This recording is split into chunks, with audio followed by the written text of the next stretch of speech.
En fait, je crois qu'il y a un truc qui est très important, certains étrangers ne comprennent pas, c'est que à partir du moment où tu vis ici et que tu as un visa, tu n'es plus un client, tu n'es plus un touriste, tu es un citoyen japonais. Et un citoyen, ça a des droits, mais ça a aussi des devoirs. Kino wa ne, shiriai ni iwareta nda kedo. Le Japon, c'est sympa, mais bon, ils sont quand même super stricts. Et puis la langue, elle est trop compliquée. Les kanji, je comprends rien. Et franchement, ils font aucun effort en fait pour intégrer les étrangers. Ils apprennent pas l'anglais. Puis le tatemae, c'est chiant. Toka toka hihan dake. Moi, je pense que je vais y rester, mais je suis pas sûr que je vais apprendre la langue. Chotto shock datta kara, kono hanashi o yaritakatta.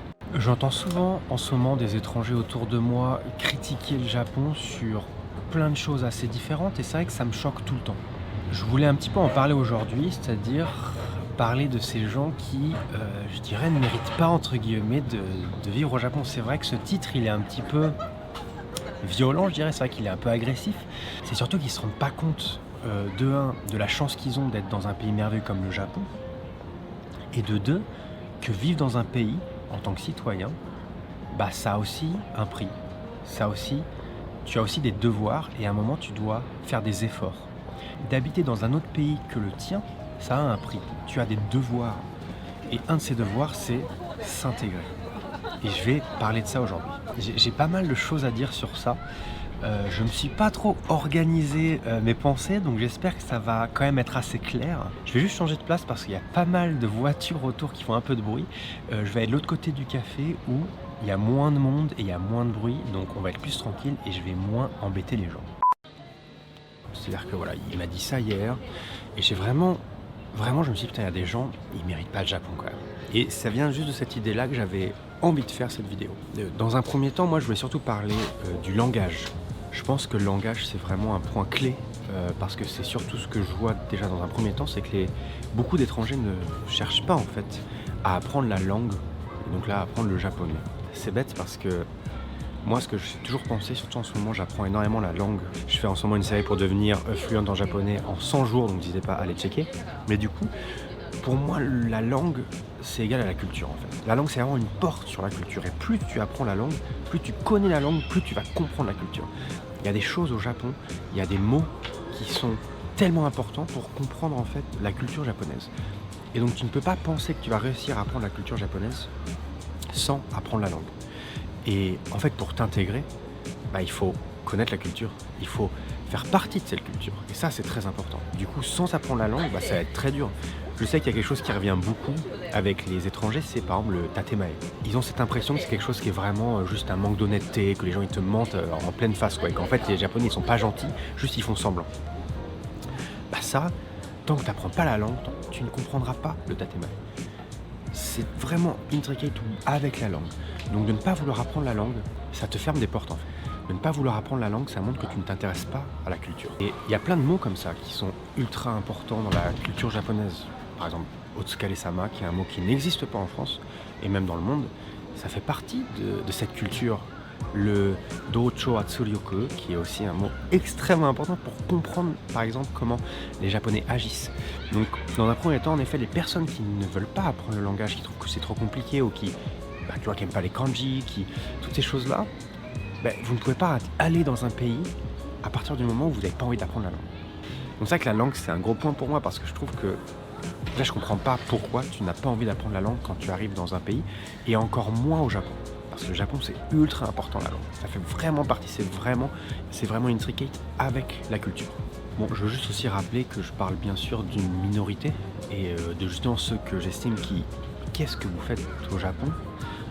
Mais moi je connais énormément de gens et je vous en partage aussi dans la chaîne qui aiment le Japon et qui essaient de s'intégrer, qui apprennent la langue, qui s'intègrent à la culture comme Mitsugi, comme Bruno, ils sont tous sur la chaîne, même Léo qui est chauffeur de taxi et qui essaye au maximum de s'intégrer et ça c'est des gens je trouve qui rendent quand même qui aident le Japon à être un meilleur pays.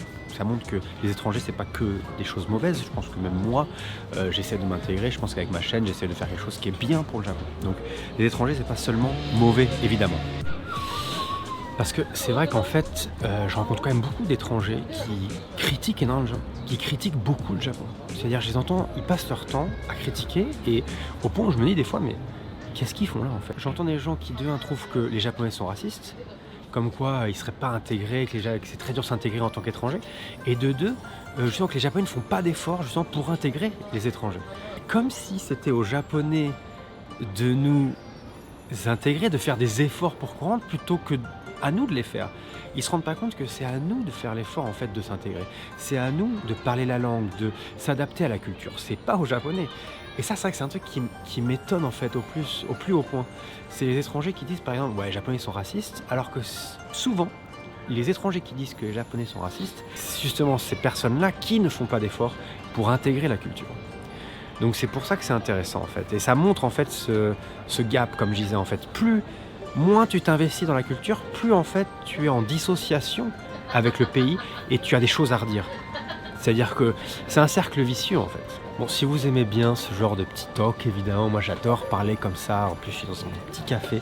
N'hésitez pas à vous abonner pour que vous ne ratiez pas. Puis likez cette vidéo parce que ça me donne beaucoup de force en fait à continuer. Ça montre que vous appréciez le travail que je fais. C'est vrai que moi du coup j'ai une amie qui travaille en fait dans un endroit, bon je vous dis pas exactement où et quoi, mais où elle a beaucoup affaire à des étrangers.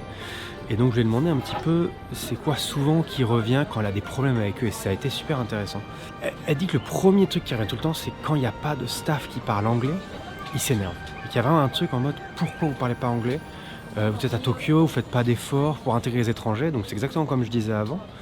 Plutôt que de se remettre en question en mode bah c'est à moi de parler japonais, ils sont étonnés que le staff ne parle pas anglais. C'est pas le langage du pays quoi. Donc ça forcément c'est compliqué. Une autre chose aussi c'est qu'ils critiquent beaucoup la façon de faire des Japonais, parce que la façon de faire des Japonais, comment ils gèrent le shop, comment ils s'attendent à ce que les gens réagissent dans certaines situations, ils comparent tout le temps avec leur pays. Dès qu'il y a une façon de faire qui est différente de chez eux, c'est mauvais. Et ça aussi c'est quelque chose qui me parle souvent. Il y a toujours un moment genre oui mais tu vois en Amérique on fait comme ça, alors pourquoi ici c'est pas pareil, genre bah ici on est au Japon donc forcément au Japon bah c'est les règles japonaises quoi. Mais c'est vrai qu'il y a toujours cette envie de comparer avec le pays, et même si des fois c'est mieux au Japon, mais si c'est pas pareil que chez eux, ils auront envie de critiquer. Faut aussi se rappeler que là alors qu'on est dans cette crise du corona, les touristes ne peuvent pas être là, les touristes ne peuvent pas venir au Japon. Du coup toutes ces histoires que j'ai entendues et que je vois aussi en ce moment, c'est des gens qui vivent ici. En fait, je crois qu'il y a un truc qui est très important et que les gens ne comprennent pas, certains étrangers ne comprennent pas, c'est que à partir du moment où tu vis ici et que tu as un visa, tu n'es plus un client, tu n'es plus un touriste, tu es un citoyen japonais.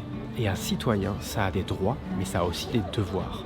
Et quand tu es citoyen, tu as le devoir de t'intégrer, tu as un devoir d'essayer de comprendre la culture et de faire en sorte à toi de faire les efforts. Tu n'es plus là juste pour être servi. Et ça, c'est ce que les gens ont tendance à oublier. Tu es citoyen japonais. En quelque sorte, tu n'es plus un étranger, tu es un citoyen japonais. Et c'est à toi de faire l'effort. C'est pas aux autres. C'est toi qui es venu. Le problème, c'est je trouve qu'il y a souvent ce petit complexe de supériorité que les étrangers ont sur les Japonais à partir du moment où ils viennent en touriste, et même qu'ils y restent après en tant que citoyens. Ils ont toujours l'impression qu'ils savent mieux, ils ont toujours l'impression que les règles japonaises sont moins bien que celles de chez eux. Et du coup, il y a ce qu'on appelle un petit peu ce mild racism. C'est un truc c'est pas du racisme complet, mais c'est un peu un regard un petit peu hautain souvent. En fait, je le vois moi par exemple.